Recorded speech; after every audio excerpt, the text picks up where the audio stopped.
oração que vamos ouvir hoje, iluminando o nosso palestrante para ele conduzir a sua palestra. E nós estarmos de coração aberto e receptivo no que vamos ouvir, para aprendermos e para nosso crescimento espiritual. Que sintamos esses benefícios e essa luz com todo o amor, com toda a vontade. Que assim seja, Senhor.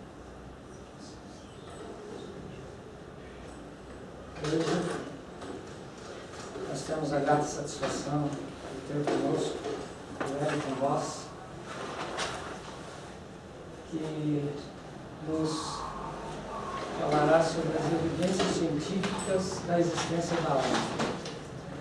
Um assunto realmente extraordinariamente grandioso, né? Que nos vai tirar muitas dúvidas e que carinhosamente o Wellington aceitou o nosso convite. Muito obrigado. Nós estamos agradecendo muito a você pela sua presença. Por favor.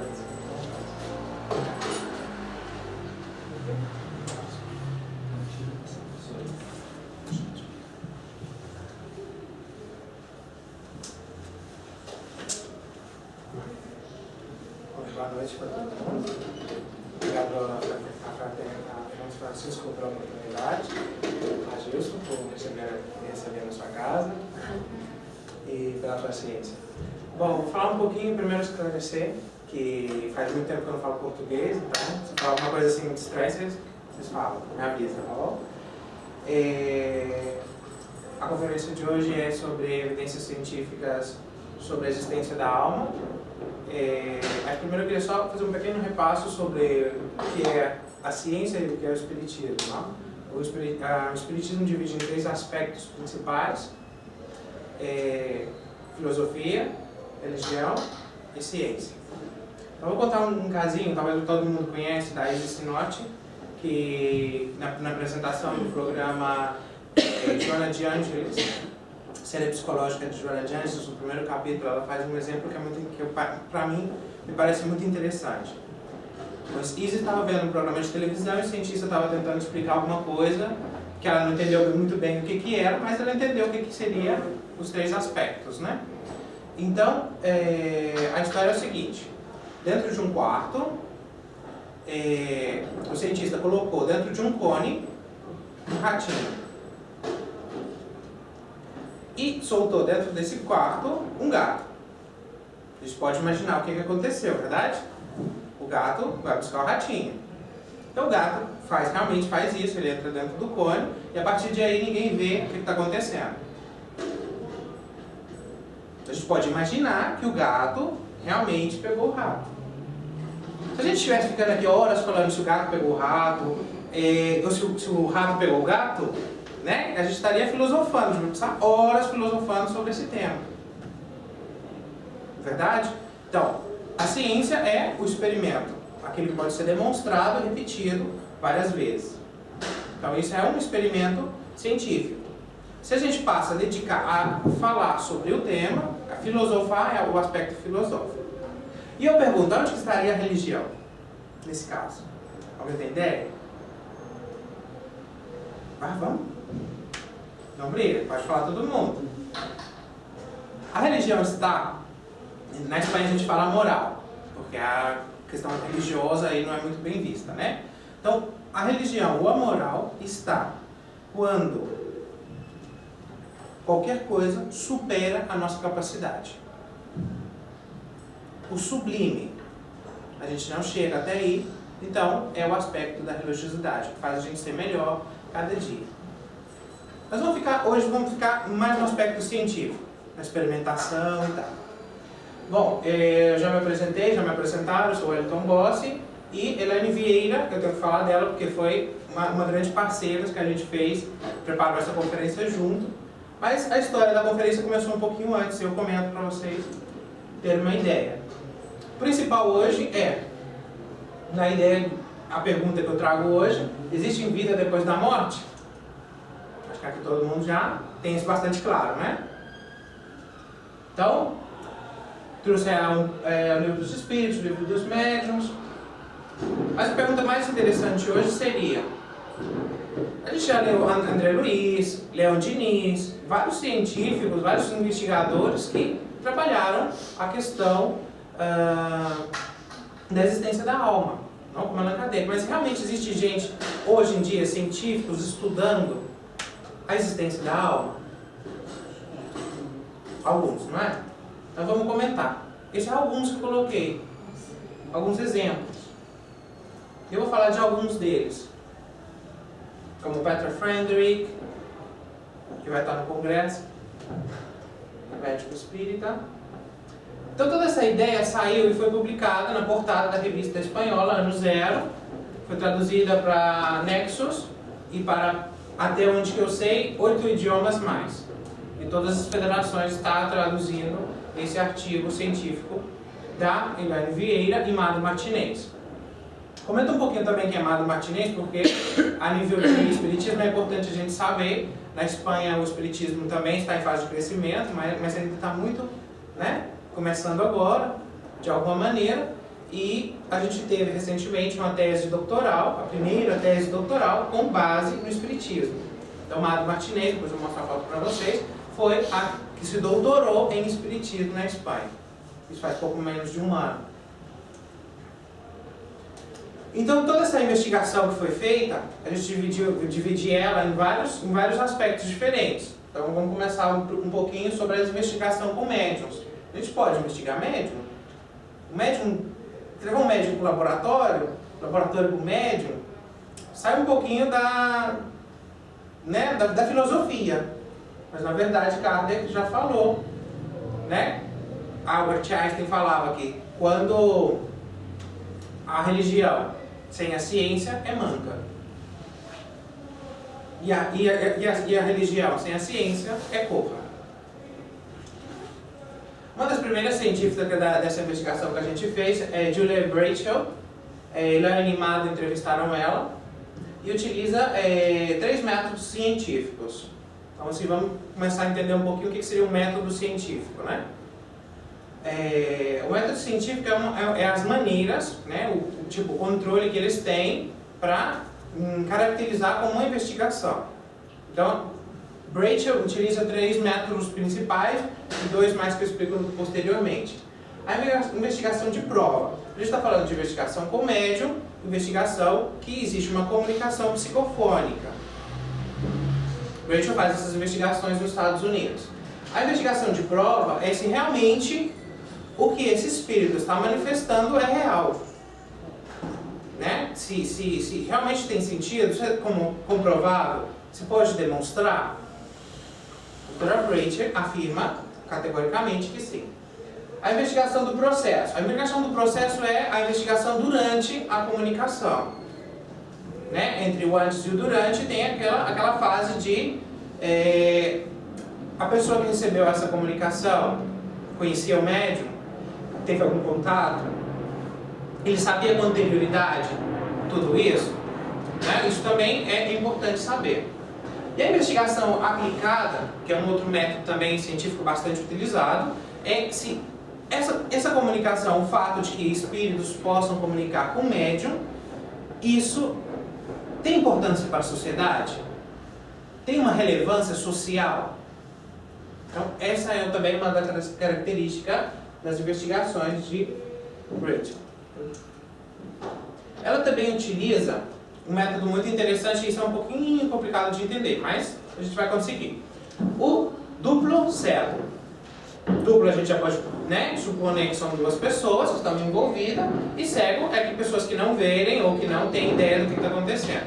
E realmente é assim.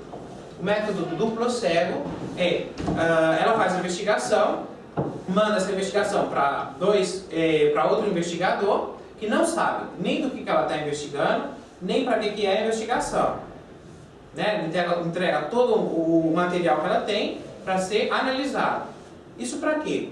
Para evitar um falho que existe dentro dos métodos, que chama sesgo. Não, e para evitar o efeito placebo. Isso que quer dizer isso? Quer dizer que, ainda que eu não quisesse, né, se eu fosse, né, eu sendo espírita, eu tenho a vontade, a ilusão de que se realmente demonstre isso. Né? Evitar o sesgo e o efeito placebo é justamente isso, evitar com que a minha opinião interfira na investigação. Mas ela ainda foi um pouquinho mais, porque parece que esse negócio de investigar com espírito é uma coisa assim um pouco, né, complicada, não material, não palpável. Então ela utiliza um método mais profundo todavia. Então ela utiliza o duplo cego, agora ela utiliza o quíntuplo cego. Então ela envolve 6 pessoas no processo da investigação e essas 5 pessoas não sabem nem do que estão investigando e nem têm contato nenhuma com a outra.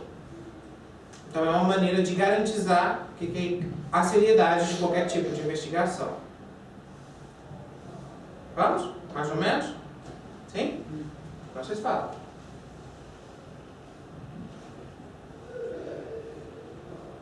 Então a ideia é isso, que as pessoas que façam a investigação, elas não influenciam, ainda que sem querer, no processo da investigação. Então voltando atrás, verdade? Outra investigação também bastante importante, bastante relevante, é a investigação do Dr. Alexandre Moreira de Almeida, que já fez uma investigação mais específica. Ele investigou 115 médiuns espíritas da doutrina espírita de Allan Kardec. Por que eu falo tudo isso? Para matizar o objetivo dessa investigação. Por quê?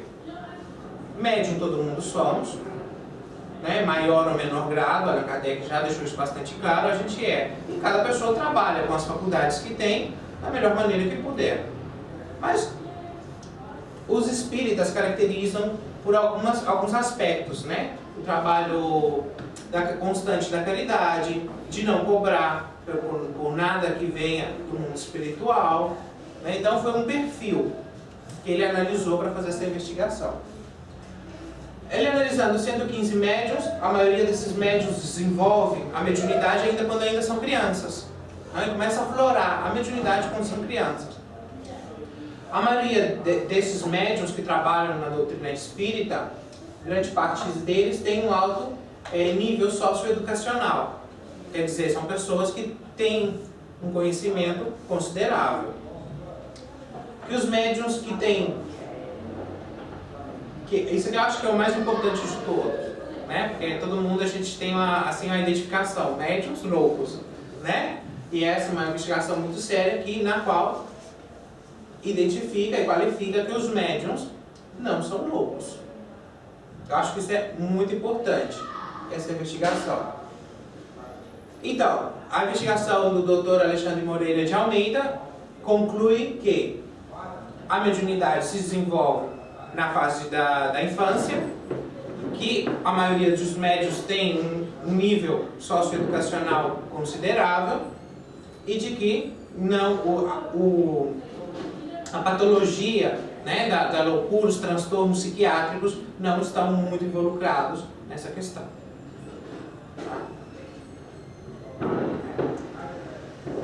A investigação do Dr. Paulo Rossi, quando o Chico Xavier começou a ficar muito famoso no Brasil, todo mundo conhece Chico Xavier, não? Sim? Ok. Quando o Chico Xavier começou, então saiu aquela polêmica muito grande, se é verdade ou não é verdade, se ele conhece todo mundo, que história é essa? Então saiu, né, a grande felicidade das mães de receber as cartas dos filhos, mas também saiu as pessoas incrédulas, né? Então, o Dr. Paulo Rossi começou a investigar as cartas psicografadas por Chico Xavier. Resultado da investigação. Muito importante, 93,3% das pessoas que visitaram Chico Xavier não conheciam ele anteriormente. Não tiveram nenhum contato com o médium. 62,2% das mensagens psicografadas tinham pelo menos 6 fatos reais, comprováveis e demonstrados pela família das pessoas falecidas. Detalhes que só a família sabia, mas com uma média de 6 informações por cada carta psicografada e não conhecia o médium. 71,1% dessas revelações davam informações bastante detalhadas E Paulo Rossi concluiu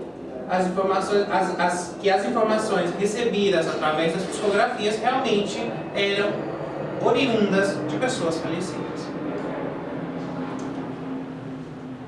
O Dr. Sérgio Filipe de Oliveira, né, também ficou bastante conhecido, bastante conferências aqui em Londres, que foi um investigador que trabalhou e viu a relação de uma glândula, que é a glândula da mediunidade, que é pineal. Muito bom.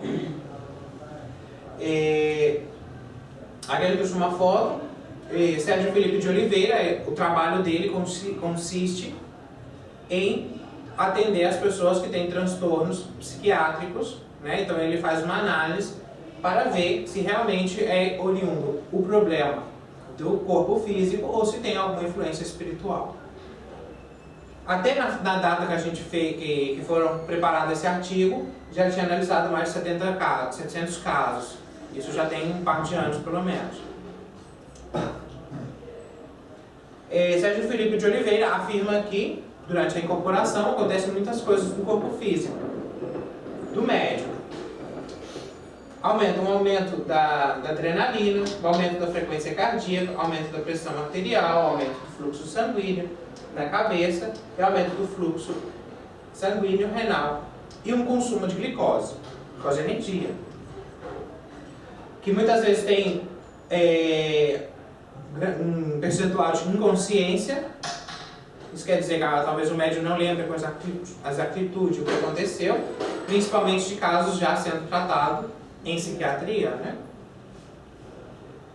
Que existe uma modificação do comportamento, insônia, depressão e fóbias. Aqui a gente trouxe uma foto da glândula pineal, todo mundo conhece, está dentro da sua cabeça.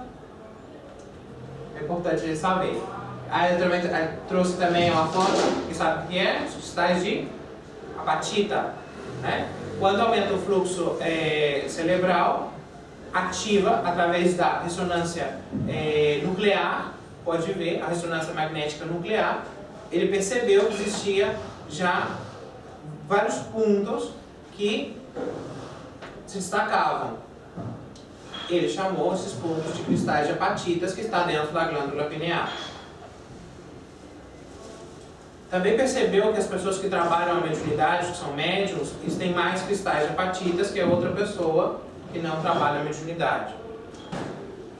Então, assim, resumindo a investigação do Sérgio Filipe de Oliveira, né, que por aí está a espiritualidade, por aí estão, né, os espíritos e tal. Nós somos representados por esse desenho e temos uma anteninha que está aí sincronizada, né, uma parabólica. Então, estamos sintonizados, há um estímulo eletroneuroquímico, há uma estimulação da corteza cerebral, e então existe o fenômeno que a gente fala mediunidade. Outras experiências também bastante interessantes que envolvem são as experiências quase-morte. Então, né? Então, assim, de alguma maneira, todas essas investigações, a um que não pareça, estão falando realmente o que nos fala a doutrina espírita, né?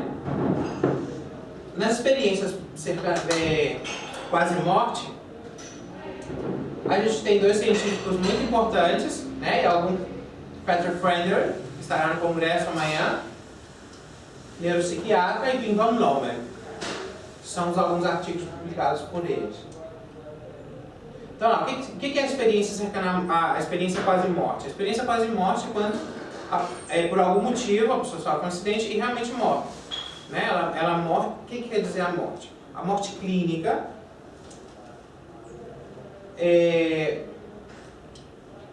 está nas medições das ondas cerebrais, que com 8 segundos de uma parada cardíaca o cérebro deixa de funcionar. Somente 8 segundos. A morte clínica se caracteriza por nenhum sinal de respiração, batidos cardíacos e não tem um funcionamento nenhum do cérebro. Então, peraí, como é que pode ser que o cérebro deixa de funcionar e a pessoa tem um filme que está passando na cabeça dela e quando ela é reanimada, ela sabe o que aconteceu. Eles começaram a questionar se realmente A consciência está no cérebro. Eu posso te interromper um pouquinho? Sim. E quando isso acontece em sonho, a mesma coisa? Você não sofre acidente e sente a mesma sensação? Tá, a gente pode responder isso no final? Claro, por favor. No final a gente fala, me lembra? Lembro. Obrigado. É porque sai um pouquinho, senão eu vou acabar confundindo vocês. Então, assim, a característica do perfil do perfil estudado por esses científicos é basicamente essa. Quando tem uma parada cardiorrespiratória e essa pessoa sofre uma experiência quase morte. Então, o que acontece? A pessoa, pelo desenho que a gente pode ver, segundo o relato dos pacientes, eles se sentem como se estiveram no alto, foram subindo e começam a ver, desde uma perspectiva mais de acima para baixo, o que está acontecendo. A sala de operação, o que está acontecendo. Então, por isso também é um dos casos mais interessantes de Pinval-Lomer, que esse paciente começa a explicar para ele, começa a conversar com a enfermeira quando ele voltou do coma e tal. Ele, foi você que tirou os meus dentes, que tirou a minha dentadura e colocou na caixinha dentro de um carrinho que estava em tal lugar dentro da sala de operação. Aí ela ficou assustada e tal, né? Aí começaram a analisar e realmente ele relata o que aconteceu durante esse período. Então, se ele estava morto e não tinha movimento cerebral, não tinha sinapse, há um movimento de neurona a neurona, como é que ele sabia de tudo isso?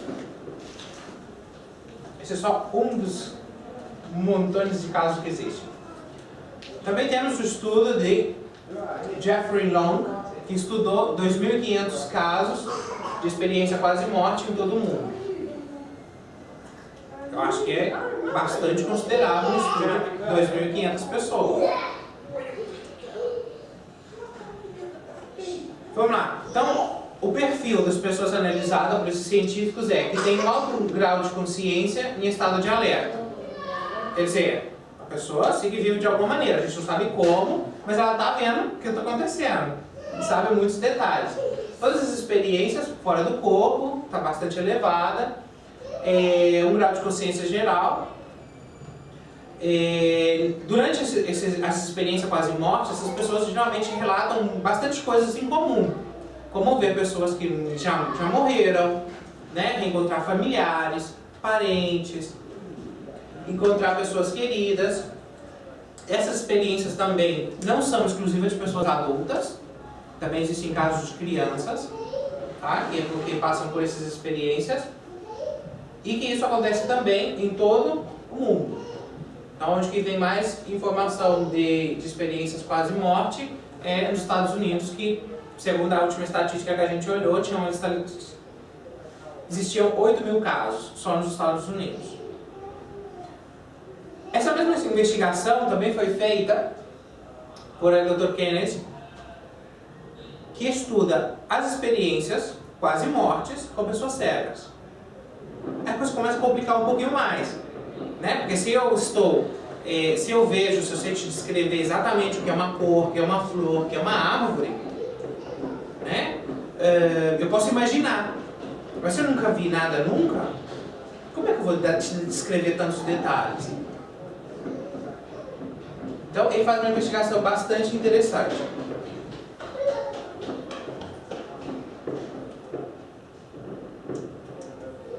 E um dos casos mais interessantes que ele trouxe é de Vicky Noratuk, que é um caso que está no YouTube. Vocês podem entrar para o Vicky Noratuk e vão encontrar o caso dela, que ela começou a relatar o que estava acontecendo com ela. Ela nasceu cega, bom, na verdade ela nasceu vendo, mas teve um problema na incubadora e uma falta de oxigenação e ela perdeu a visão. Então, assim, desde bebezinha ela não viu nada. Com 20 anos de idade, vi que sofreu um acidente e passou por experiência quase morte. Aí ela foi, né? A experiência geralmente é a mesma, a pessoa vai se elevando e tal, e ela relata que encontrou a sua babá, 2 amigos de infância da escola, que já tinham morrido. E ela começa a ver, é muito emocionante o vídeo, porque ela começa a relatar como que é ver pela primeira vez. o fantástico e o maravilhoso que é tudo, uma árvore, um passarinho, uma planta, as construções, as cores. Talvez é uma coisa que a gente não dá muito valor, mas isso é uma coisa assim, fantástica. E ver pela primeira vez, para ela foi uma coisa inexplicável. Aí o que acontece? Ela tem que voltar. Aí ela já não quer, né? Aí é aquela coisa, né? Se eu tenho um corpo tão limitado, eu estou sofrendo, gozar desse estado de prazer, né? De prazer, de sensações, de ver, de estar com as pessoas que eu amo, com as pessoas, né? Com os meus amigos da infância, e ter que voltar para esse corpo doente, enfermo. Para quê? Alguma coisa seria. Também existem as investigações de regressões terapêuticas.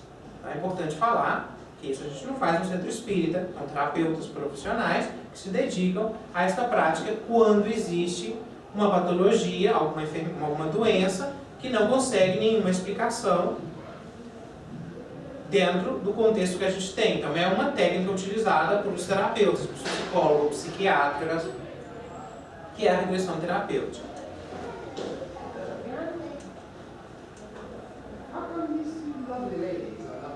Então, a regressão terapêutica também pode demonstrar que existiu uma vida anterior, né? A experiência quase-morte, ela demonstra que a gente segue vivendo, a gente segue tendo consciência quando a gente morre. E as regressões terapêuticas começam a ver que existiu um passado, com outras vidas, com outras identidades. Então, de uma forma ou de outra, isso acaba formando essa palavra não usa em português. Acaba formando um contexto geral de que a gente existiu, a gente está existindo, existiu antes no passado, continua existindo no futuro.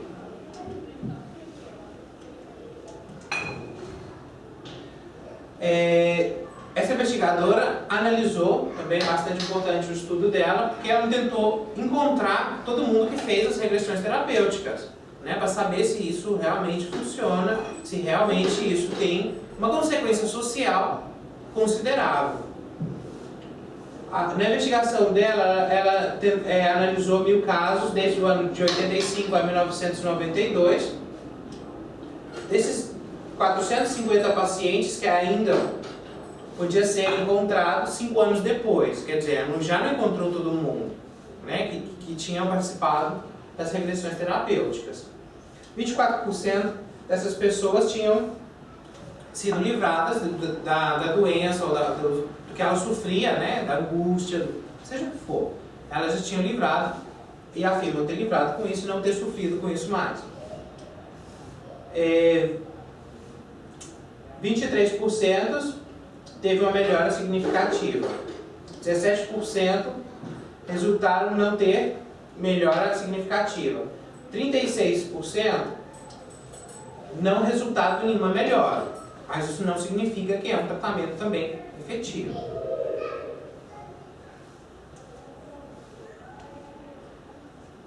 Dentro das investigações de regressão, também existem as regressões naturais. As regressões que acontecem de uma maneira natural. Isso acontece mais com as crianças. Ivan Stevenson é um científico que dedicou grande parte da sua vida, 20 anos, estudando os casos das crianças que relatavam ter vivido uma outra experiência. Como que funciona? Ele investigou nos Estados Unidos, Inglaterra, Tailândia, Britânia, Turquia, Líbano, Canadá, Índia e alguns outros países mais. Em que consiste essa investigação? Se tem uma criança que está falando que eu fui tal pessoa, ou quando eu era casado e tem 2 aninhos, 5 aninhos de idade, né? Quando eu morava em tal lugar. Então a criança, de uma maneira natural, ela vai contando o que acontece na vida dela, como que ela foi, como que ela era, o que ela fazia, onde que ela morava. Então a investigação do Dr. Ivan Stevenson era ir buscar essa informação, saber se era realmente verdade.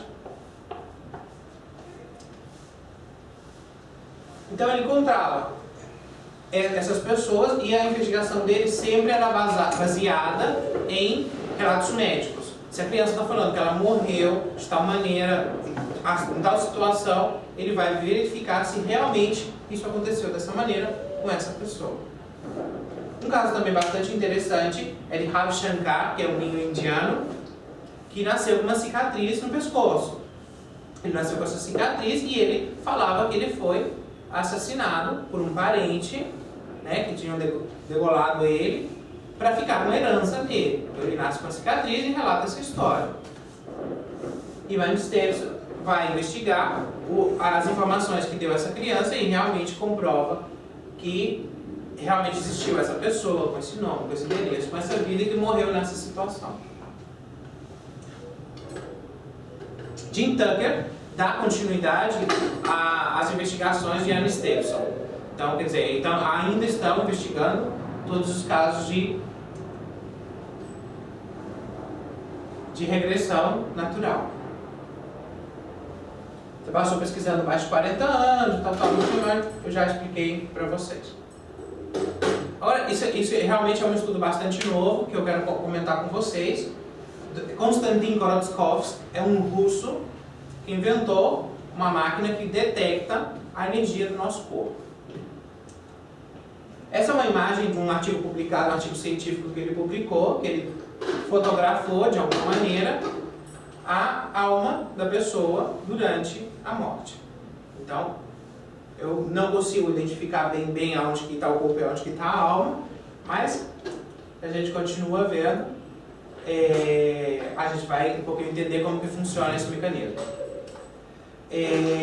A máquina que ele inventou se chama GDV, essa maquininha aqui, que ela é capaz de ver os centros de forças, ela é capaz de ver uma energia geral do corpo. Ele faz um cálculo da saúde e o estado que você se encontra energeticamente em cada grupo de órgãos. A ideia do Konstantin Korotkov foi baseada na investigação da máquina Kirlian. Tá? Então, o princípio seria esse, da máquina Kirlian. Então, como que funciona? Essa máquina ela tem um sistema operativo, um software, que ela faz um cálculo. Então, essa maquininha era ligada no computador diretamente e a pessoa coloca os dedos, cada dedo da mão aí. Segundo a informação que nos traz Konstantin Korotkov, de acordo com os meridianos, que é estudado para a acupuntura, são os canais que levam e essa máquina codifica, leva para o sistema e faz um cálculo. A imagem que ele tem, individual, não dá para ver muito bem, mas seria essa imagem de um dedo. É uma imagem cortada. Vamos ver se a gente tem uma imagem mais... Não, tem só essa. Então ele faz uma imagem assim de um dedo e ele te dá um gráfico completo da sua energia do corpo. Aqui a gente tem Konstantin Korotkov e o sistema operativo se chama BioWell, que é a empresa que trabalha com esse tipo de investigação. Ele investiga casos de atleta olímpico, né? Ele mede o campo energético da pessoa, se tem um falho já tem uma baixa energia em algum órgão, começa a estudar, ver se isso vai ocasionar no corpo físico desse atleta dentro de algum tempo. Essa energia que ele mede parece alguma coisa que fala no espiritismo ou não? E aí?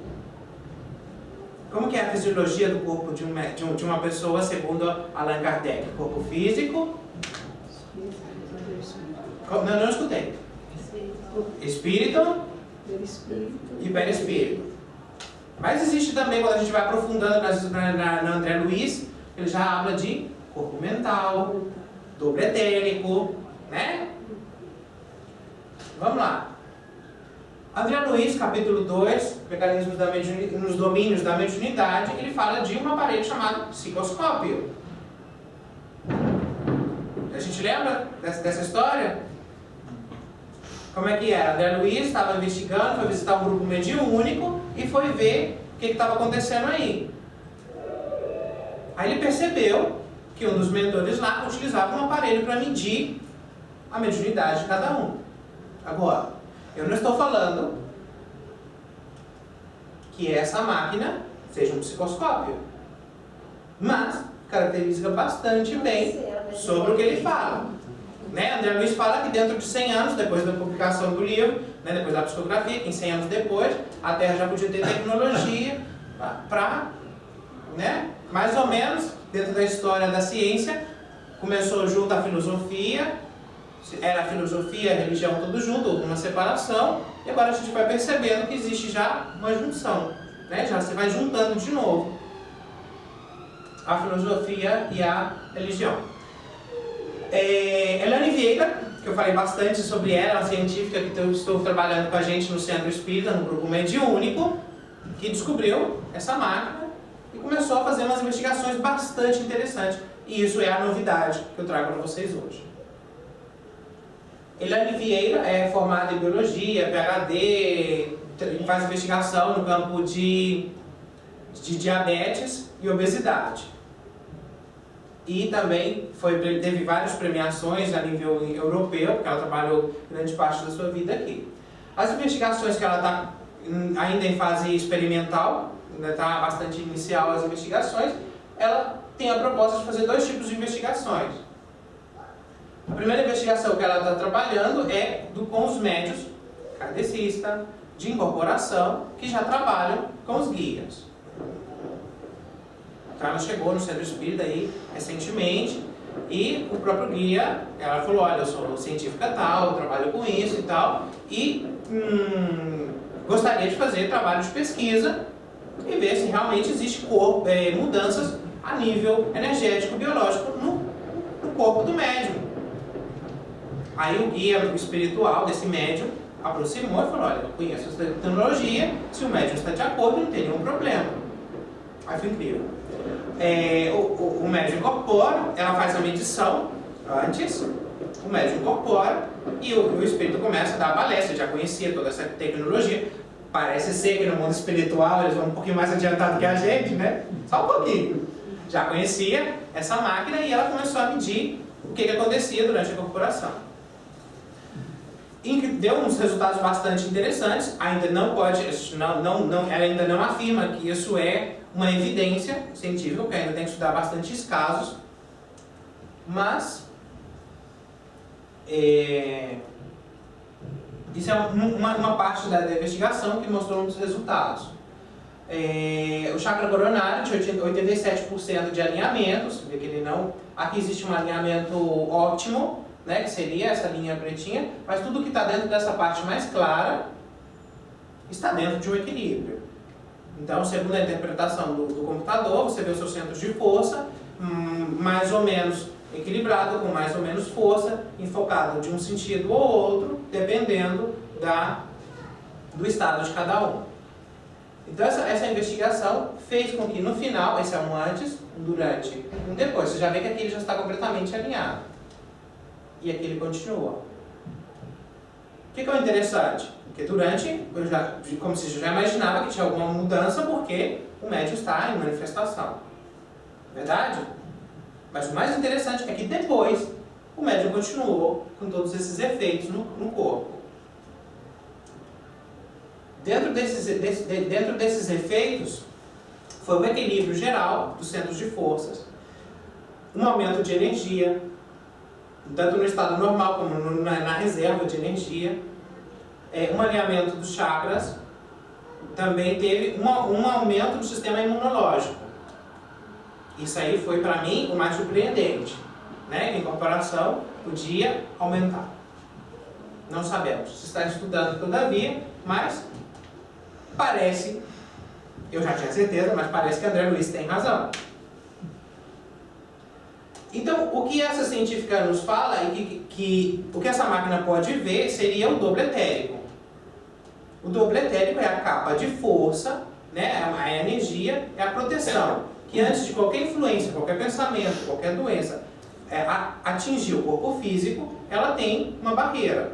Igual que o vírus, as bactérias têm a barreira primária, que é a pele. Então, segundo ela, seria, dentro do que fala o Espiritismo, o dobletério. O que pode acontecer no dobletério? Se a pessoa não está bem, esse aqui seria um dobletérico bastante bem, bastante, né, visualmente bem, completo, cheio, bastante luminoso. E esse seria, por exemplo, uma pessoa que esteja passando por algum processo ou de doença, ou de enfermidade, ou aquele momento momentâneo que Jesus falou, olhar e vigiar, o momento da invigilância. Então, essa máquina pode detectar, né, aonde que está acontecendo os buracos no dobletérico.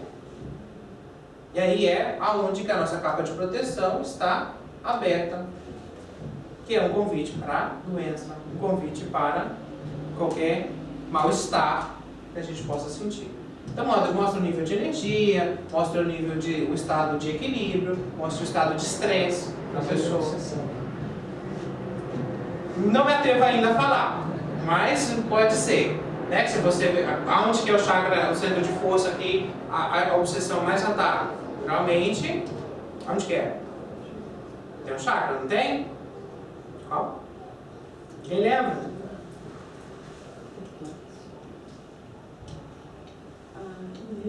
Mais ligado à terra. Complexo, né? Complexo. Bom, então um pouquinho que eu queria comentar para vocês era isso, dessa nova investigação.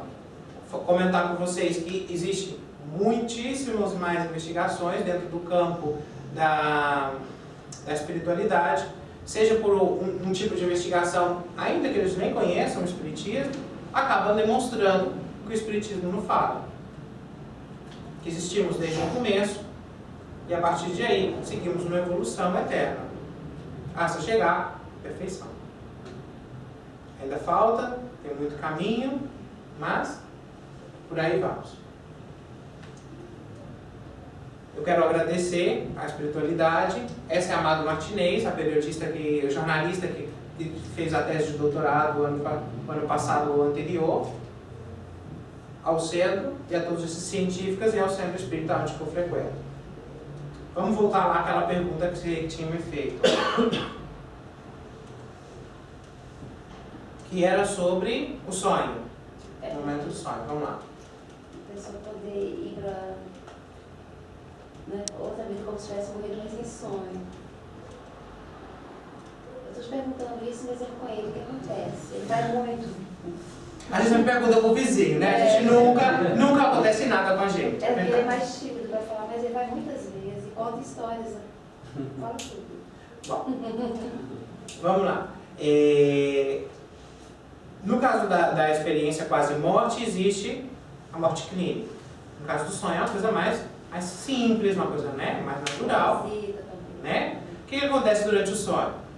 Nosso corpo repousa, a gente entra no estado, né, de tranquilidade e o nosso espírito se desprende do corpo, com uma facilidade tremenda, fica ligado com um cordão de prata, né, conhecido cordão de prata, que seria mais ou menos como o cordão umbilical, né, que liga a mãe e o bebê. Né? A função seria mais ou menos essa. É um hilo da vida. Esse espírito continua ligado no corpo e tem experiências durante o sono. Aí é que está. Né? O que a gente está fazendo antes de dormir? A gente está vendo um filme de guerra ou a gente está fazendo uma boa oração? Então aí a gente vai de acordo com aquela sintonia que a gente está, o que está acontecendo, né? Naquele momento é onde que a gente tem afinidade. Então aí a gente decide. Né? A pergunta era, por que isso acontece? Ou o mecanismo? Qual que era? Bom, porque eu vou te falar a minha opinião, assim, do ponto de vista. Vamos compartilhar. Para ver se você me corrige ou as outras pessoas. Porque ele sonha muito, ele faz as visitas, tanto como para ajudar, tanto na parte inferior como na parte superior também ele vai, com um guia do lado, mostrando para ele os lugares. Outras vezes ele vai curar pessoas, ajudar um monte de gente no plano terrestre. Outras vezes ele vai para aquele plano horrível mesmo, mas ele vai para socorrer. Que bom. Bom, Ele fica cansado, com dor no outro dia, quebrado, tudo isso, aquilo. Agora eu já falo quebrado, isso aqui, mas não lembro de nada. bom, a questão de lembrar ou não, Não consigo lembrar. Se eu não acordar, no meio do sonho, eu consigo falar, sonhei com isso. Mas não sei completar o sonho. o que acontece? Allan Kardec ele nos fala também, as aulas complementares nos traz que essa vivência que eu tenho durante o sono é uma vivência do espírito. É uma vivência do espírito. Aí o que acontece? Quando o espírito está ligado num corpo físico, por mais que não pareça, ele está aprisionado às limitações deste corpo físico. Né? Então, como é uma vivência do espírito, geralmente, em alguns casos, ou não, ao regressar no corpo, essa vivência continua gravada no espírito e não no consciente do médium ou da pessoa, o médium, porque todos somos médiums, né? Não, o fato de não lembrar é por isso, que é uma vivência do espírito, né, que está passando por essa encarnação, por esse momento né, vivendo essa vida e tal. Então, esse momento é uma liberdade que o espírito tem, uma liberdade muito prazenteira, mas é uma liberdade temporal, né? Acontece alguma coisa com o meu corpo, acontece alguma coisa em casa, rapidinho volta, não é verdade? Então, essa vivência é aí, e está ligado por esse cordão. Não existe muitas investigações, existem muitas investigações sobre o sonho, mas eu ainda não entrei para estudar nela, para entrar nela. Então, a informação que eu... É uma coisa muito boa para ele, é uma mediunidade E às bem vezes, progredida. quando volta, eu volto pro corpo, mas eu não tenho os movimentos ativos. Mas eu sei que eu estou ali tentando movimentar, mas eu não tenho os movimentos. Eu acho que isso aconteceu já com todo mundo. É, nossa, muito. Eu acho que isso passa Tenta bastante mexer, mas não comum. consegue. Ele voa, ele viaja, ele faz tudo. Ele me leva, deixa eu ver também.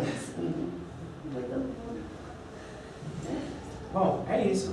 Na verdade, Mas eu sou é muito isso. rápido. Às vezes no trem, 5 minutinhos eu já E vai embora. desligou, já tô. Essa semana Acabou ele o falou barulho, só, tem tudo, pouco tudo tempo aqui na desligado. Terra. Ixi, Já desliga. Esse pouco tempo, você vai durar Poucos 3 anos. minutos. De cada sonho que ele tem, ele acha que ele está indo. Porque ele fica assim, ah, deixa eu ficar aqui. Só não, para voltar. Lembra daquele caso, lembra do caso que eu contei de Nora Tuk? Então, aquele caso da experiência que ela sofreu, né? Que é né, a gente pode fazer uma comparação, né? Só que aí houve uma morte. E no caso do sonho não existe nenhuma morte. É só uma liberdade parcial que o espírito tem de reencontrar quem ele ama, ou onde ele realmente tem afinidade. Porque aqui a gente fica também preso nas máscaras e nas aparências. O estado de espírito é um estado real. O estado de que eu sou quem eu sou, pronto. Né? No caso de Nora, a grande emoção dela foi ver. E a grande decepção foi ter que voltar. Porque eu continuo presa aí. E tenho que viver toda essa vida, né? E ela não tem muita, né? Pelo que ela conta, não tem nenhuma experiência assim, religiosa, ou pelo menos não entendi que ela tivesse. Né? Ela tem que voltar e volta aí. E aí? Continuar sofrendo. Então a gente sabe que a vida geralmente, em muitos casos, não é muito fácil, mas é algo que a gente tem que superar dia a dia para que possa desfrutar realmente dessa liberdade, né? Desse sonho que é viver no mundo espiritual, sem pressa. Então, viver cada dia, sem nenhuma pressa, sem querer ligar em nenhum lugar antes da hora, mas trabalhar cada dia, para a gente poder chegar por aí. Essa máquina que mede essa energia, quando é que ela vai ser produzida em série? Distribuída nos hospitais. Bom, já existe essa máquina, eu tenho essa máquina, eu também comprei a máquina para fazer esse tipo de investigação, para ajudar essa científica. Na verdade, a gente criou um vínculo de amizade muito grande no setor espírita. Existe, né? Mas só que a finalidade dessa máquina é fazer investigação. Existe investigação no caso de câncer, que parece que estão estudando no Canadá, se eu não me equivoco. Então é um listado enorme de científicos que estão utilizando essa tecnologia. Talvez o mundo não esteja preparado para produzir em série, né? Não, preparado está. Porque existe, né? A divindade deixou que isso existisse por algum motivo. Você diz a máquina Kirliane? Por exemplo, é porque assim, talvez assim, a sociedade não esteja preparada. Por exemplo, eu eu vou para o hospital e tem essa máquina, e a máquina vai me dizer mais ou menos qual era o meu ponto que está desequilibrado, entendeu? E aí eu vou tentar resolver aquele problema. Seria uma forma bem mais rápida do que fazer uma bateria de exames, não é isso?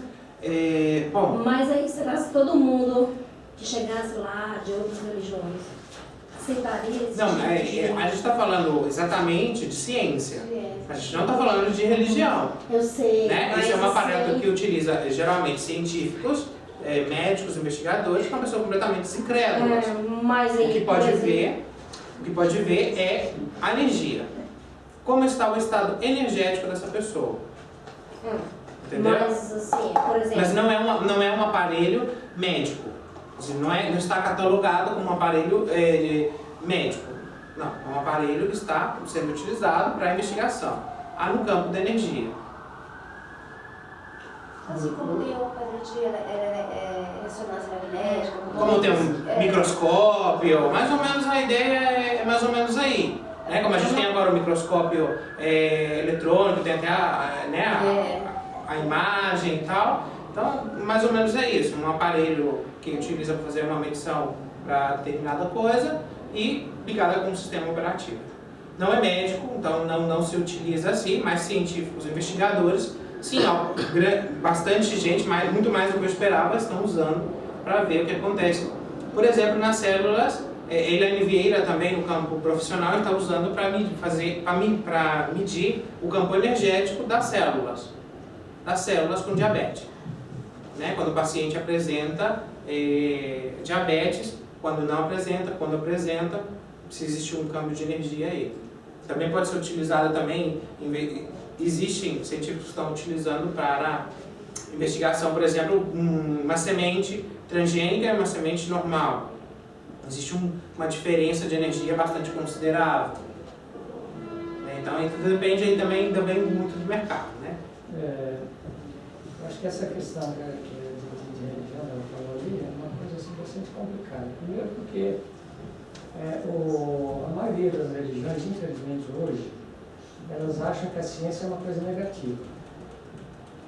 Porque elas vivem bitoladas dentro de um conceito, um preconceito, e tudo aquilo que às vezes vem esclarecer, que é o caso do espiritismo, né?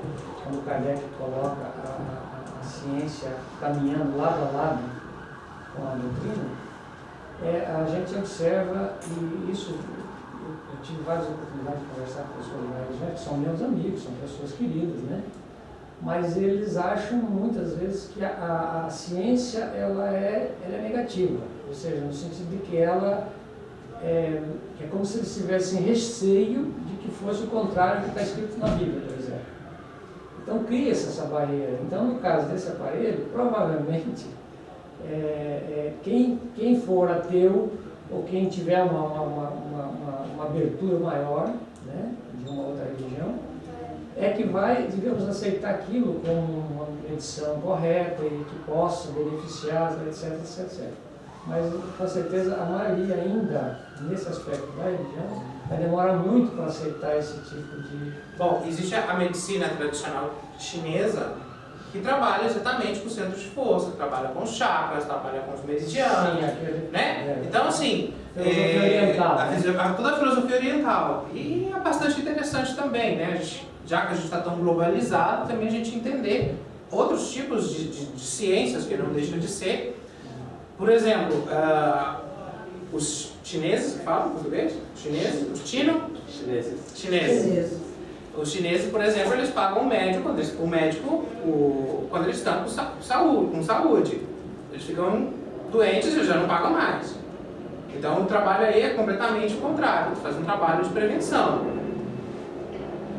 Então eu vou pagar o médico porque eu estou bem, porque eu estou saudável. Mas se eu ficar doente, eu já não vou pagar ele. Então também é uma questão cultural. Né? Então, para a medicina tradicional, por exemplo, não leva em consideração chakras, nem os meridianos. Mas hoje em dia a acupuntura é utilizada em inúmeros tratamentos com a mesma base da medicina. Que não era há muitos anos atrás. E que muitos anos atrás não era. E outra medicina alternativa também, né? Graças a Deus. Eu só para talvez a ideia da Muki, porque tudo que vem do nosso mundo terreno já vem lá de cima, já tem tudo pronto quando chega aqui, né? Então, as crianças já nascem com o computador, o celular, fazem tudo que a gente nem consegue. Então, quer dizer, já estava lá em cima, já o negócio plano. Então, eu acho que já vem por aí. Então, mas a gente tem que aceitar como tratamento, como tudo que vem é bom para nós. Claro, eu acho assim, que se eu estou doente e necessito de uma curação, se eu não quero ficar doente, eu tenho que buscar uma solução. Se eu não encontro essa solução aqui, eu tenho que encontrar em outro lugar.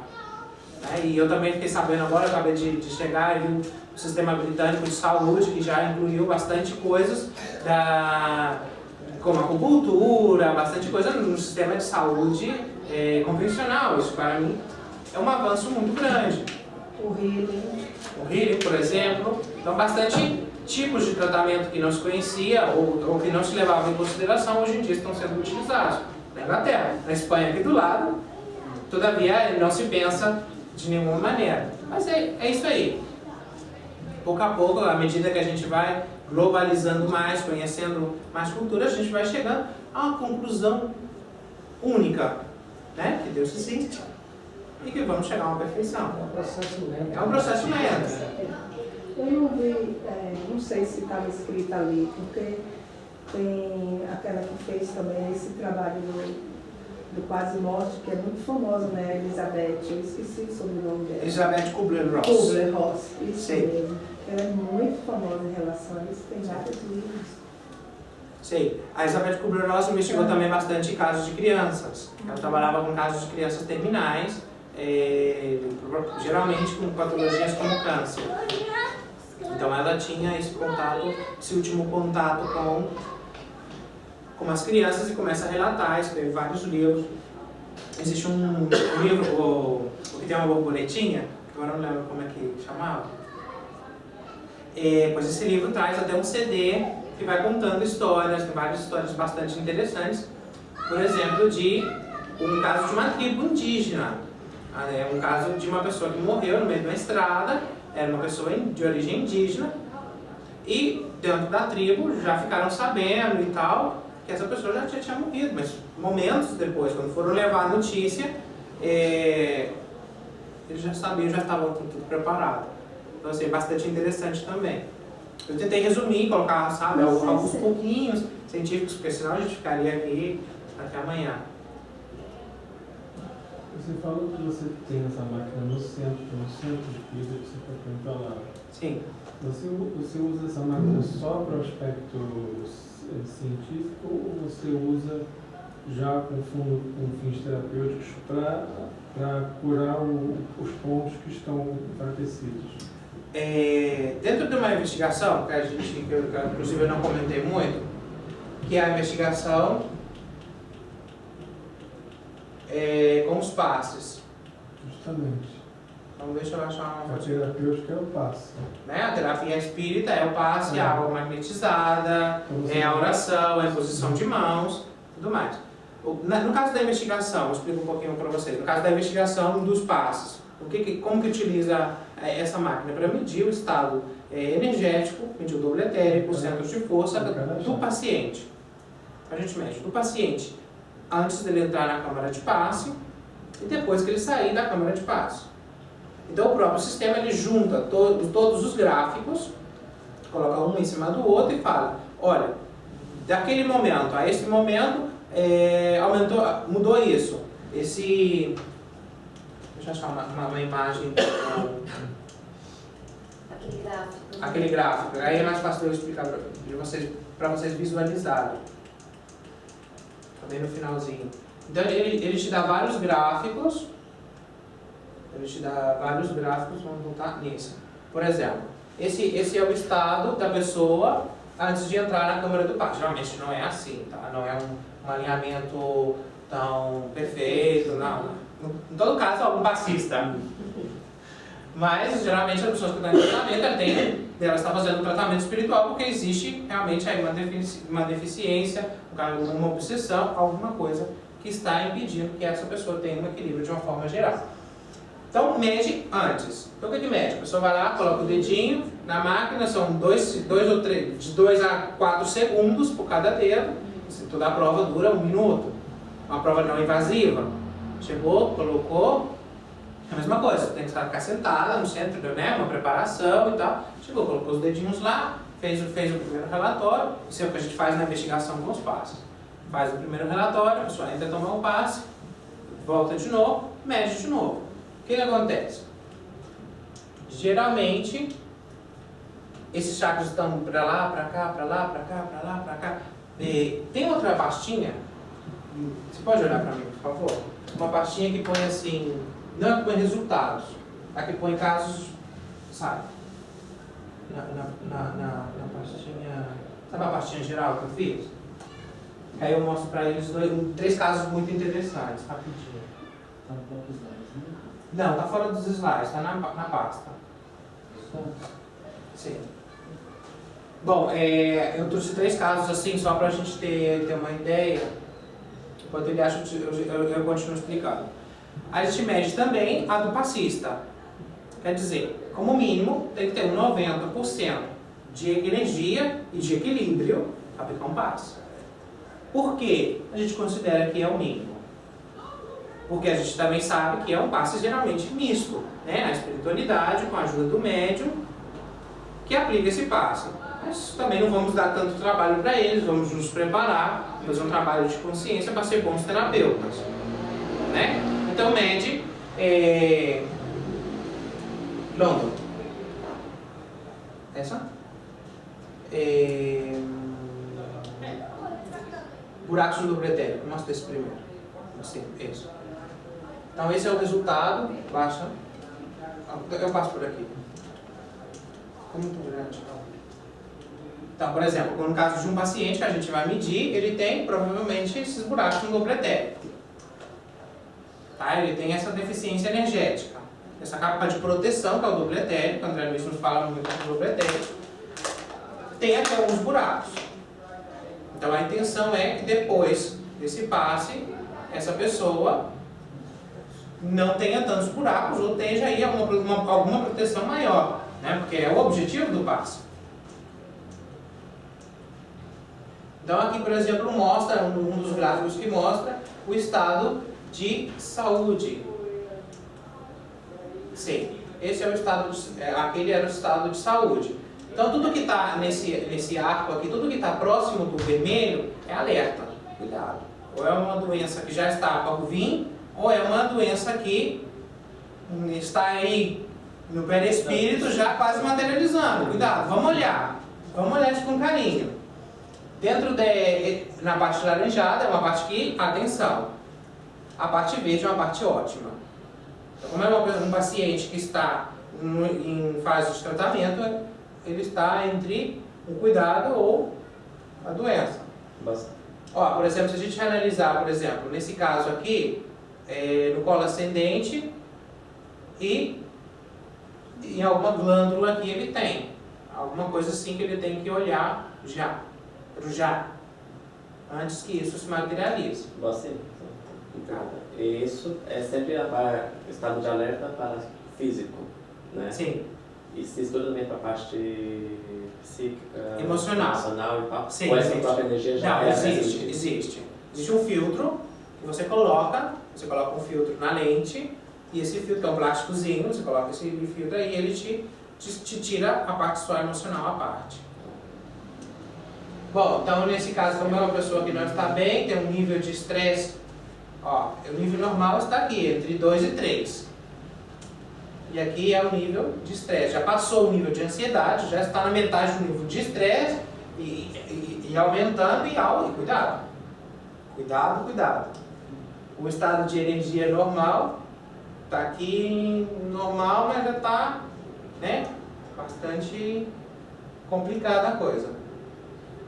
E o nível de equilíbrio baixo. Então, e aqui a gente mostra todos os órgãos ou todos os grupos de órgãos que podem ter alguma deficiência energética. Todos. Então, mais ou menos essa é a informação que aparece do paciente, antes de entrar no passe. Né? Mais ou menos a gente pode usar esse gráfico, que é mais ou menos o que a gente consegue ver cada vez. O sistema de alinhamento, 73,3, mas um índice de 42%. Passe 100 falta muito. Verdade? Ó, então aqui a gente pode analisar todos os centros de força que pode ter um bloqueio, uma enfermidade, ou a energia aí não está fluindo, alguma coisa que não está funcionando, né? Isso pode servir, por exemplo, na hora de aplicar o passe, direcionar essa ajuda nesse órgão específico ou nesse grupo de órgãos. Mostra o outro, por exemplo. Então vamos ver uma pessoa que esteja em um estado um pouco melhor, né? Para a gente ver a diferença entre a falta de energia e a energia completa.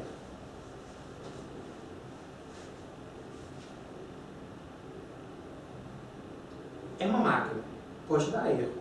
Então, igual que a gente tem que calibrar o microscópio no laboratório, a gente também tem que calibrar a máquina cada vez. Porque como que ela funciona? Ela funciona com disparo de gás. Esse gás é o gás atmosférico. Se está chovendo, não é a mesma coisa, porque está fazendo um dia ensolarado.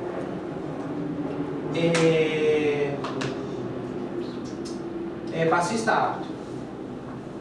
Na verdade, quando a gente trabalhava no Brasil, faz alguns anos, tem muito centro que trabalha com isso, a gente fazia uma entrevista com o passista para saber, né, se bebe, se fuma, como você cuida da sua saúde, né? É uma prática bastante usual.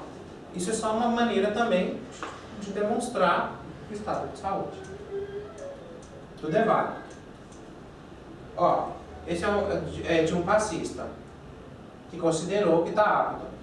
Por quê? Ele tem mais de 60% de juros de energia, bastante energia, um equilíbrio energético mais de 90%. Quer dizer, se esse passista vai aplicar um passe, ele não vai estar dando trabalho, mais trabalho que personalidade, ele vai estar ajudando realmente. Juros? O que são juros? Uma unidade de medida, joules em português? Tá bom, desculpa. É porque todos esses gráficos estão em espanhol. Minha máquina está calibrada tudo em espanhol, porque as investigações que eu faço são na Espanha. Ele faz no Brasil e a gente faz no banco de dados. Então, a hora que a gente vê a energia deixa eu baixar um pouquinho, por favor. A energia do passista não está... Tá bom, já. Não está na enfermidade, não está em nível de atenção. Está num estado ótimo. Provavelmente, esse passista ele não tem nenhuma deficiência a nível energético. Não significa que ele não tenha que ir ao médico. Normal. Né? Uma coisinha ali na zona torácica dele, dá uma olhada.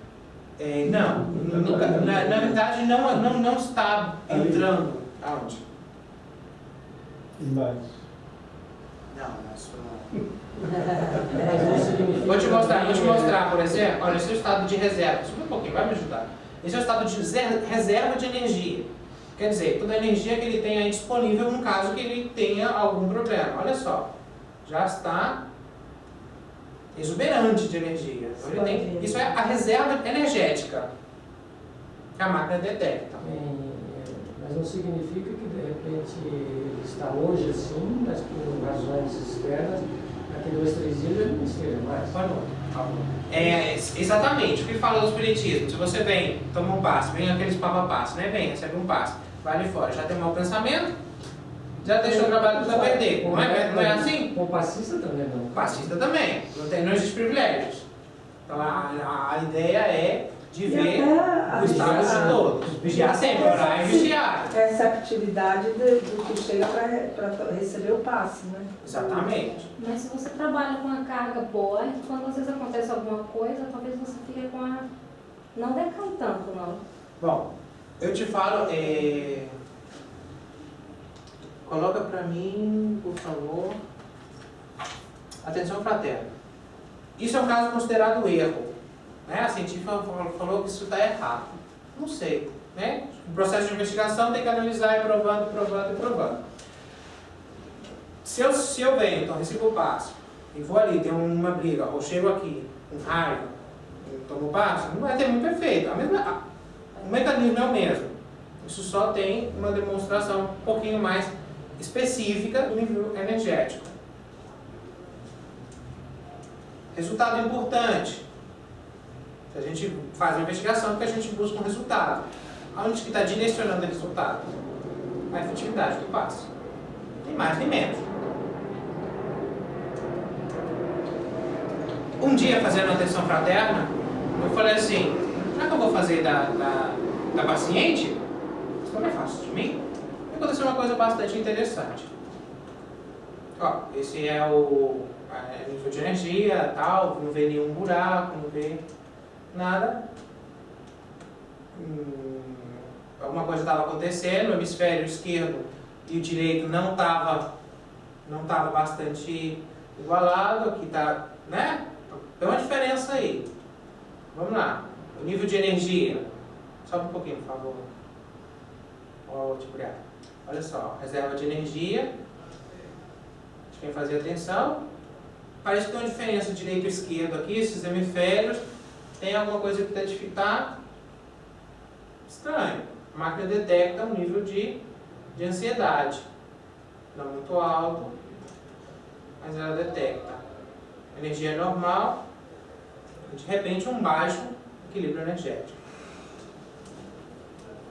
Aí, gente, estava bem antes, o que será que está acontecendo? Isso é só a nível de curiosidade, hein? Vamos ver se a gente acha os chakras. Bom, resultado aqui.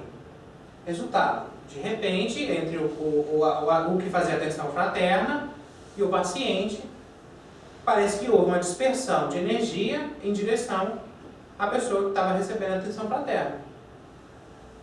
Estranhamente, teve um alinhamento perfeito. Nossa, interessante. Então, aí está a ciência aí verificando coisa. Não sabemos se é verdade, se é mentira, se foi um erro, se foi um falho. Não sabemos. Né? Vamos continuar investigando, vamos continuar vendo. Mas tem algumas coisinhas assim que vai apontando para... Será que a ajuda é só psicológica? Ou será que também é uma doação energética? Aí vamos. Isso pode demonstrar? Não pode demonstrar? Com certeza. Não sei. Eu acredito que sim. Podemos pensar muitas coisas, né? Está horas aqui filosofando sobre o tema. Mas, acho que o grande objetivo da palestra mesmo era saber, comentar que realmente existem coisinhas de ciência, científicos que estão dedicando a mesma coisa que a gente estudar e eles a investigar, né? A gente pega um livro de André Luiz, que foi escrito há não sei quanto tempo, parece que foi escrito hoje. Né? Ele começa a falar da pineal, coisa que ele falava aquele médico, né? Sérgio Felipe de Oliveira, né? Então aí a gente tem que continuar estudando, trabalhando o bem. E interessantíssimo, né? Pode ser que realmente melhore o estado do médium quando incorpora o guia. Porque a investigação com médiums, o mais interessante foi que tem... Me põe outro gráfico. Eu tinha que colocar tudo junto, né? Não ficar no trabalho demais para vocês.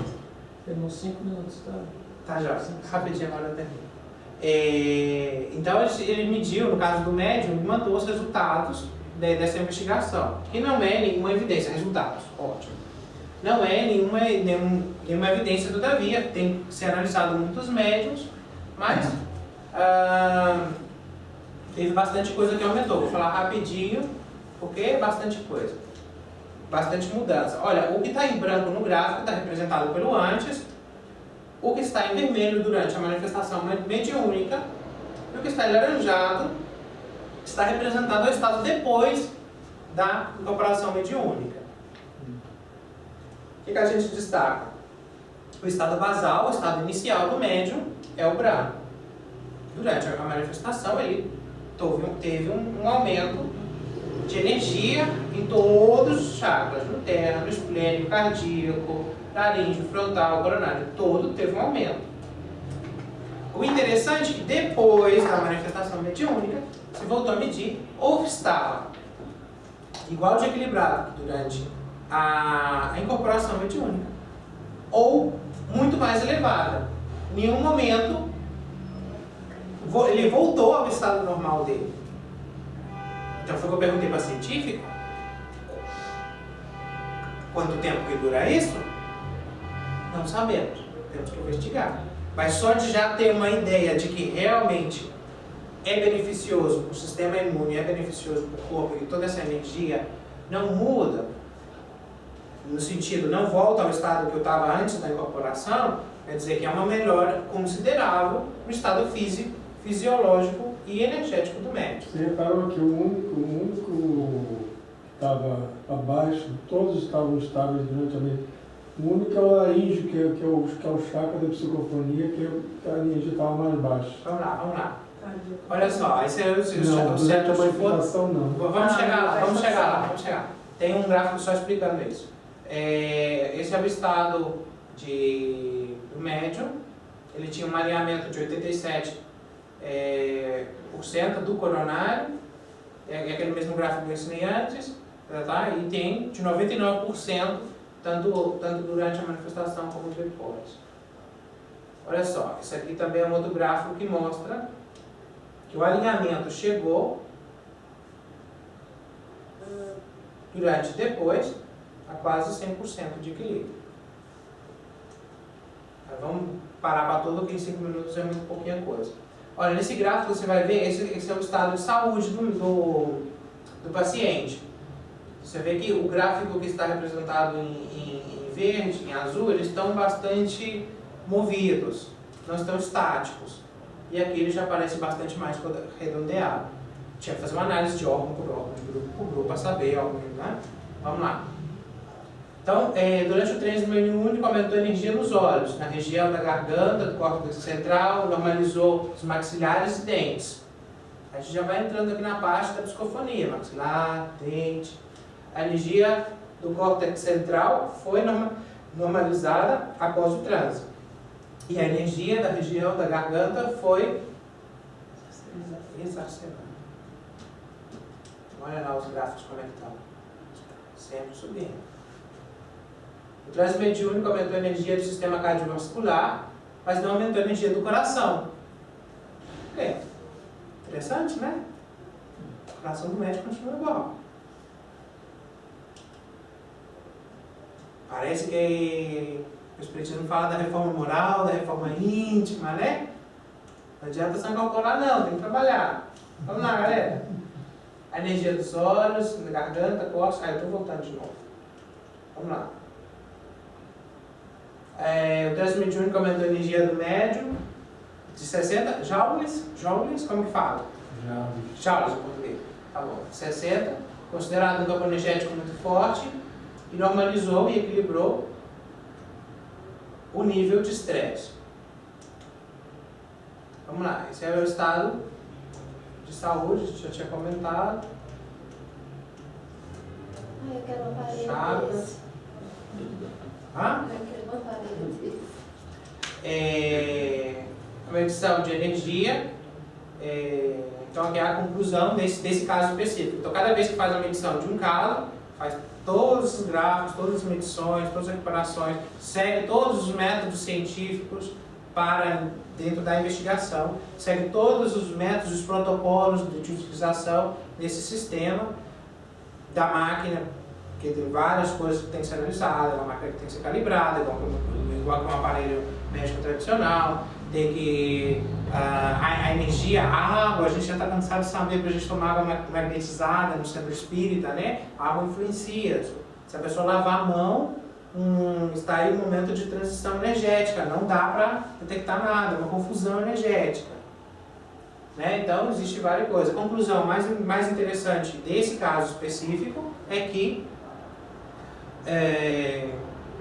a psicofonia, o médium incorporado, tem uma melhora no seu corpo físico, no seu corpo energético.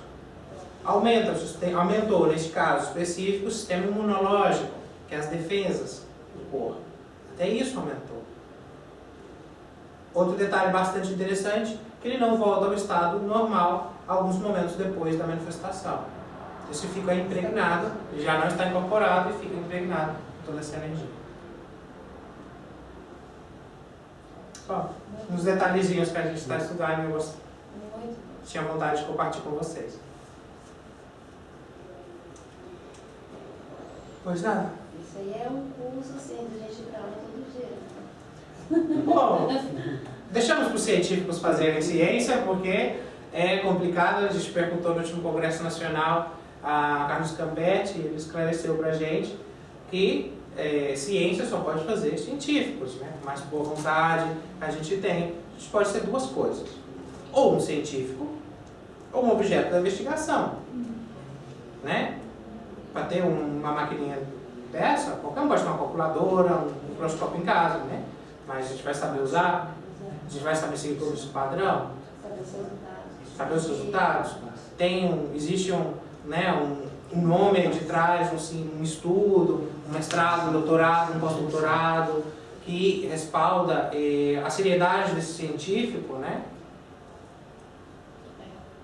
Em todo o processo de investigação tem os seus contras e os seus a favores, né? Mas a ciência está aí e, à medida que vai aproximando ao que nos fala Allan Kardec, eu vou me interessando cada vez mais. Ciência e o espiritismo andam juntos sempre. Espiritismo e ciência se complementam. Allan Kardec, gente. Pois é isso, gente. Muito obrigado. Espero não ter sido muito cansativo. Muito Obrigado a você.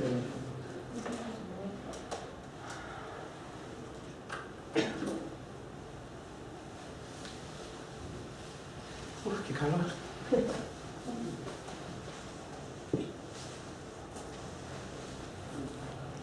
Vamos acelerar os nossos corações, a nossa mente. Vamos nos ligar ao nosso Pai Celestial, ao nosso Mestre Jesus, aos amigos espirituais queridos, nossos benfeitores, nossos mentores, nosso amigo querido Francisco de Assis. E vamos receber nesse momento, pela graça divina, essas energias salutares que chegam até nós, impregnando todo o nosso corpo físico e espiritual, renovando todos os nossos sistemas, renovando o nosso espírito, energia da vida, que nos estimula, que nos fortalece, que nos dá a direção da luz e do bem. Obrigado, Senhor, por esses momentos. Que esse aprendizado que recebemos hoje seja mais um complemento e mais um incentivo para que continuemos nessa seara do bem, da qual estamos apenas começando. Estamos apenas nos conscientizando da grande verdade da vida, que é a prática do amor e da caridade. O único caminho capaz de nos levar às alturas divinas, capaz de abrir os nossos horizontes, a nossa mente e o nosso espírito para o infinito. Nós que somos espíritos imortais, que estamos apenas aprendendo. Obrigado, Senhor, por esses momentos de união, de reflexão, de troca salutar de energias, em que cada um de nós recebe essa energia do bem e do amor. Que a sua misericórdia, Senhor, se estenda a todos, e que a sua paz inunde todos os nossos corações, trazendo-nos o conforto, a luz e a paz de que tanto falou nosso querido Mestre Jesus. Que a paz esteja em nossos corações hoje e sempre. Assim seja.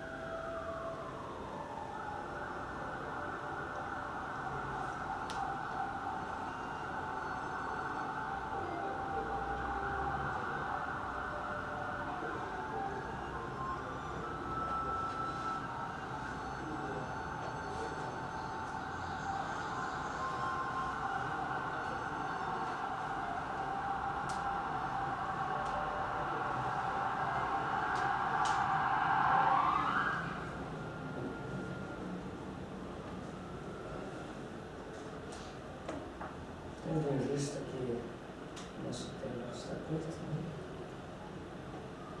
Sempre agradecendo ao nosso querido Wellington por todos esses esclarecimentos. Nós fizemos então a oração de paz, em que todos nós, recebemos as energias salutares. Vamos então fazer os encerramentos do que nós temos no tempo de lá.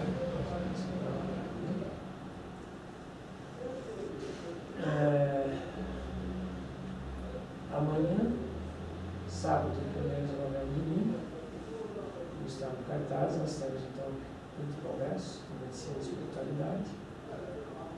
Ainda é possível, se alguém quiser participar, ou tiver alguém que queira participar, ainda é possível se inscrever e participar.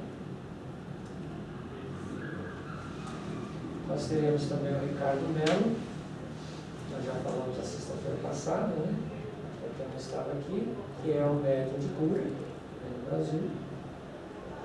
Estará aqui na segunda-feira, ele estará no Bezerra, não é isso? No Grupo Bezerra de Menezes. E na terça-feira ele estará conosco, dia 17, das 6h30, Das 7 às 10. 7 às 10. 6h30 é o horário que a gente chega, né? Ele vai participar disso também, né? Vai ajudar o gestor. Então, das 7 às 10. Está confirmado, então, para terça-feira. O Ricardo ele teve algum probleminha no Brasil e ele não disponibilizou a quarta. Só que como eu estava a caminho, não deu tempo de atualizar. Mas a segunda e a terça, com certeza. Então, para o tratamento espiritual, tem que fazer inscrição. Para ter um número, para ter uma certa ordem de chegada também. Agora, para as palestras, não. Mas ele só vai atender, por exemplo, nós temos que limitar a quantidade de pessoas. Porque o horário é limitado. Então, ele só vai atender a quantidade de 50 pessoas na segunda-feira para o tratamento espiritual. Terça, né? E terça-feira, 60 pessoas. E tem que fazer inscrição no link. O link já está por aí, já está circulando nos WhatsApp, no Facebook. Já está lá o link de inscrição. Ou só procurar Ricardo Melo, o tratamento espiritual, que já acha. Nós já conseguimos dilatar, então, que era das 7 às 9, nós conseguimos dilatar 1 hora a mais, então, para poder dilatar o número de pessoas, né? Nós vamos ter também dia 20 de novembro, aqui, o Rodrigo Machado Tavares, que vai falar sobre lei de causa e efeito versus lei de ação e reação.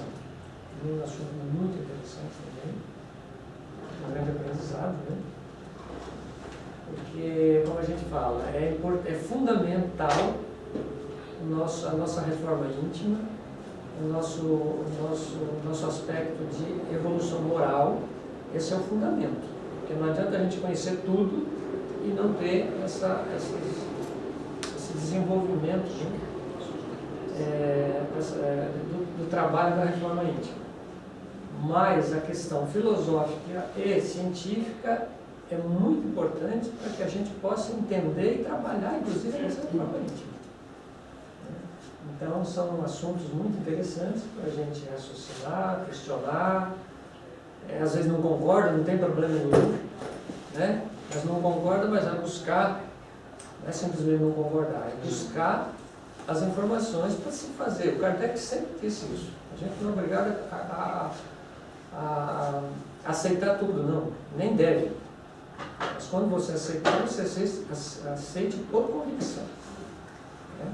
Porque você realmente tem convicção daquilo que você acredita. Então é muito importante esses assuntos, como foi de hoje, né? Graças a Deus, vai estar conosco e a gente possa então cada vez mais ampliar os nossos conhecimentos e a nossa possibilidade de melhorar, né? E agora a nossa confraternização. Muito obrigado a vocês, que Jesus nos abençoe a todos. Mais uma vez, obrigado a nós. Quando voltar aqui, não esqueça de nós, né? De nenhuma maneira. E que Jesus nos abençoe.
Pode pegar. Porque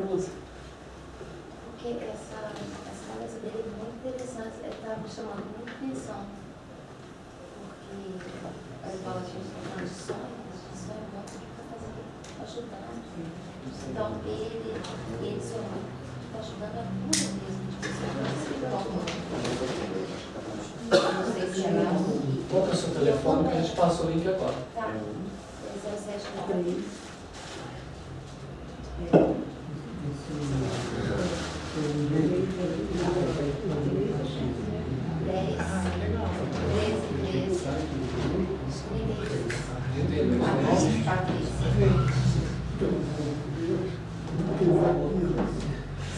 Eu vi aqui até final do congresso. Lá no congresso?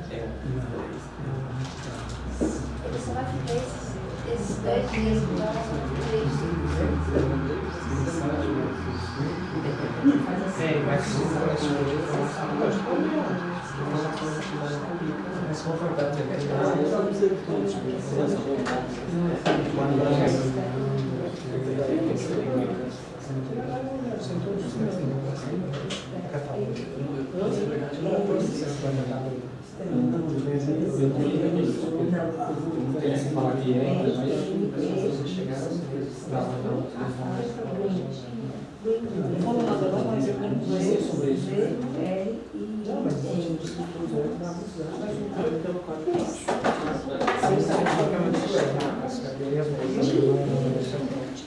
Nós sejamos uma nova geologia, faz parte do show.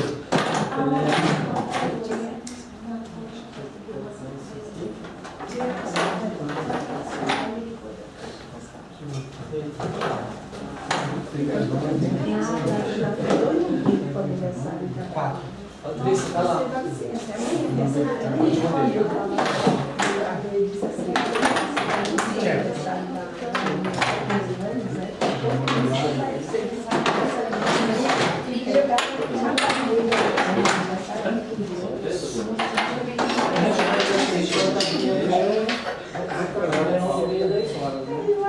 Mas eles são para lá, não precisa se programar dele.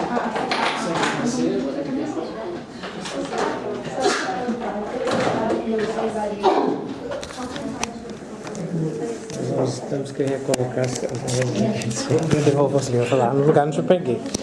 Tem umas 8 pontos.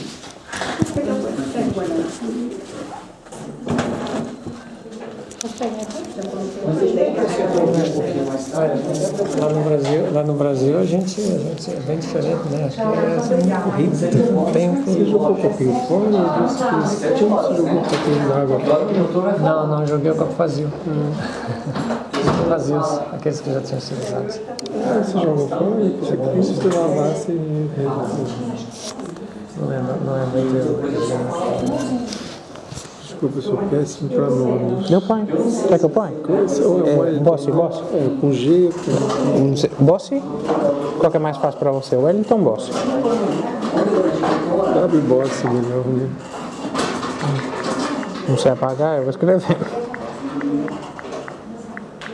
Ai, pera. O que eu fiz aqui? Deixa eu botar aqui. Não, já tá.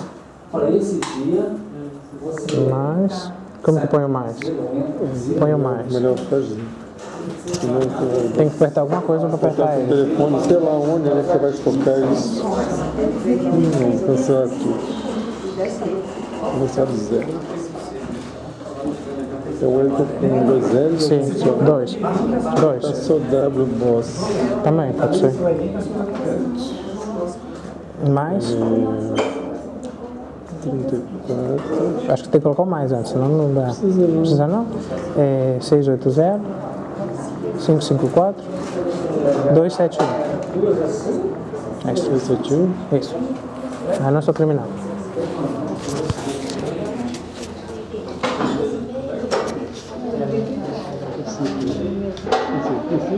Sim, qual é o seu celular? Sim.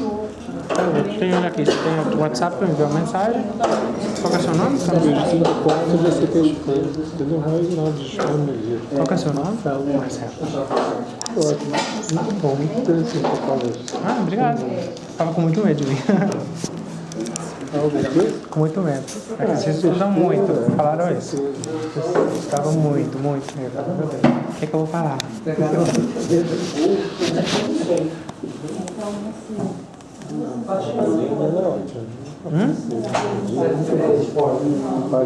Ah, que delícia. Quanto tempo que eu não como isso? Anos. Agora eu vou provar.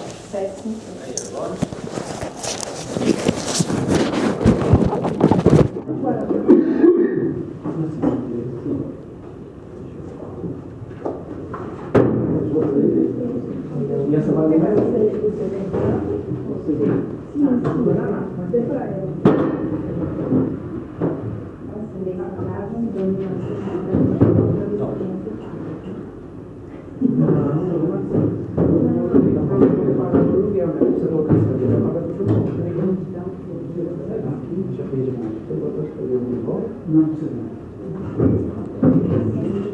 Deixa eu dar um espaço mais aqui.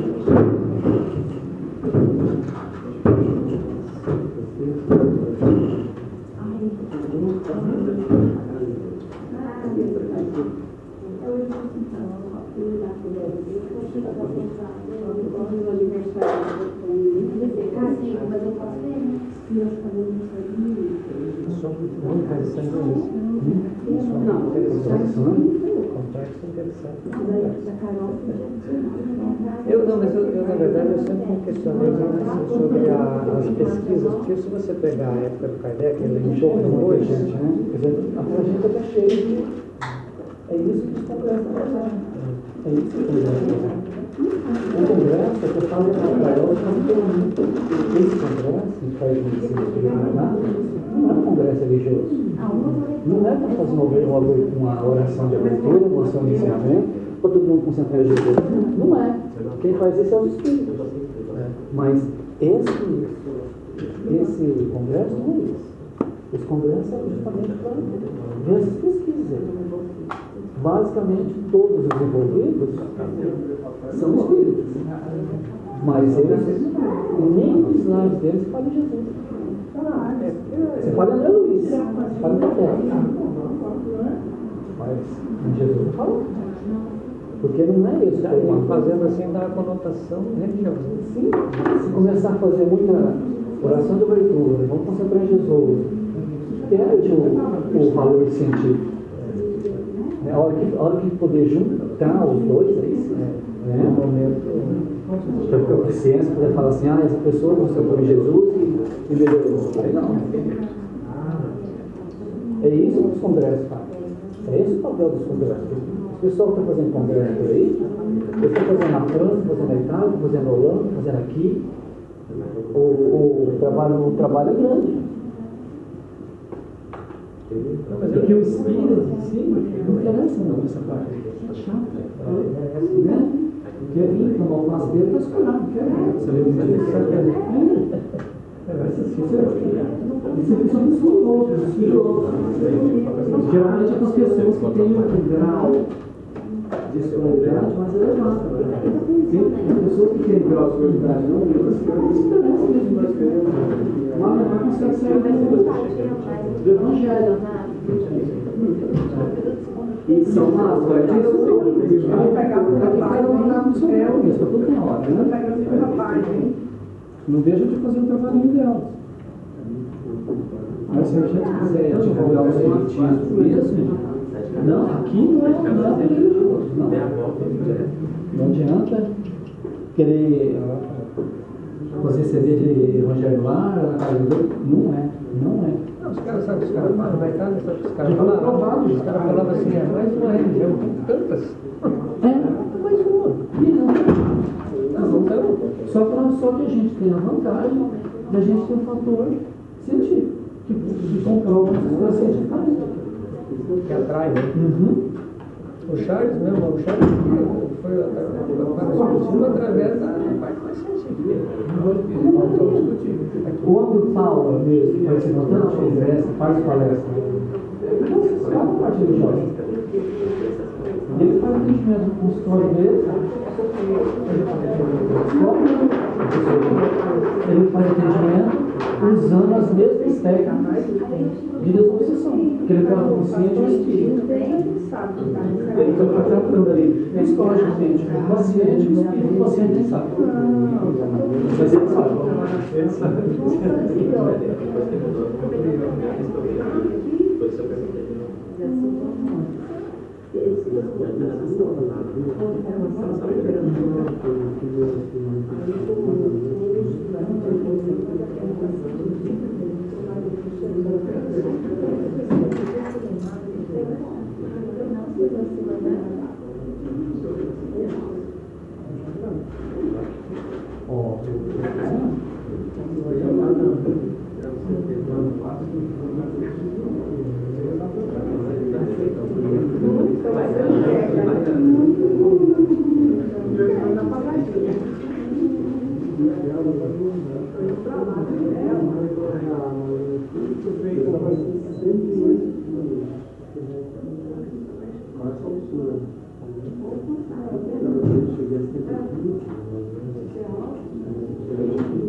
É que você não consegue,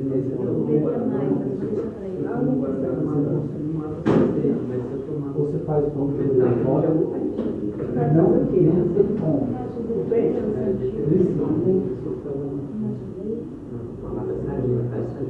A última vez que eu foi da máscara em casa, eu estava em 5 uma potinha de peixe gelado, eu dizia assim, um monte. Tu sabe que esse tem que você vai comprar não quer, né? No máximo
Aquele ritmo ali, o Cristo desliga ele, tá ligado?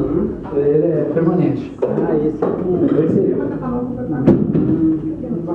Eu já pedi uma fase e eu coloquei impossível, que é uma coisa centralizada.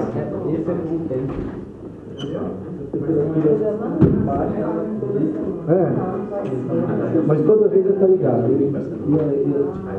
A série de tanto ele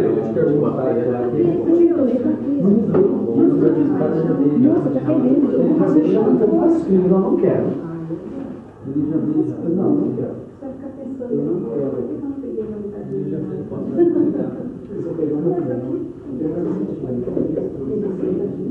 ele chega 10 horas.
Vamos fazer uma foto, gente? Vamos. Minha terra chama retrato. Minha terra está falado, isso é perigoso. Minha terra chama retrato. Agora tem, não sei fazer. Não sei, agora tem, né?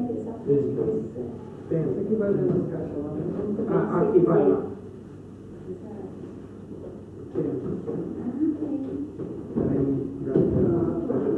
Tem inglês, minha filha. Eu não dou conta, não. Ai.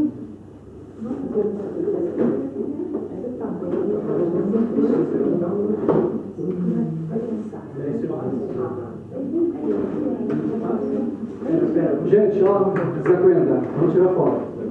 Já retrato. colocou? 8 segundos. Seu Pedro? Vai dar 11, Pedro. Boa. Tem um problema. O senhor chama a gente para tirar retrato também? Assim, ó, tem que ser assim, todo mundo de um lado. Certo? Vamos para cá. Vamos para aqui, vai ter que começar o tempo de novo. Tem ligeiro. Onde é que é pra gente ir? Aqui. É o passarinho? Fica mais alto. Que o passarinho vai embora? Grande. Mas você tem que virar para cá, você fica aqui. Tem que aparecer, junta mais. Você está aparecendo. Elza, vem para aqui. Eu só queria aqui. Você tá aparecendo? Cadê?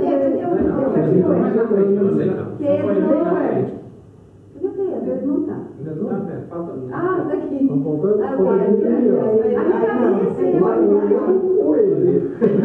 estão fazendo coisa. Vai lá tirar uma foto normal, depois você vê e a gente tira. Vira a câmera. Não, aqui. Essa aqui é mais bacana. eu fiquei aqui resolvendo. Agora eu vou lá, agora você vai. Não, tem que Agora comprar é esse, agora é aquele. o caminho. Agora você pega pra lá. Assim fica bem melhor. Cabe todo mundo até. Nossa, até sobra espaço. Sobrou? Você botou o cronômetro? Espera. Achei que o telefone nem sabia disso. Tirou já. Já parou de piscar. Já? Sim, pronto. Agora a próxima. Saiu. Agora mais Não pode controlar, não. A Deixa eu pessoa continuar, olha vou te bater as esse cores por controle quais, agora. peraí. Foi sim, por não, foi sim, por não. O segredo já tá aí, ó. Ele saiu das coisas Fica aqui, rapaz. Quantas cores você quer? Marcelo tem que acabar. Aqui ele veio Contra aí, Ué, já. Será ele? Olha, cor sim, cor não. Tá vendo? Ele está programando sozinho, gente. 7 segundos. 6, 5, 4, Vou passar aí. 3, 2, 1. Yes. Já? Agora você tirou dele, né?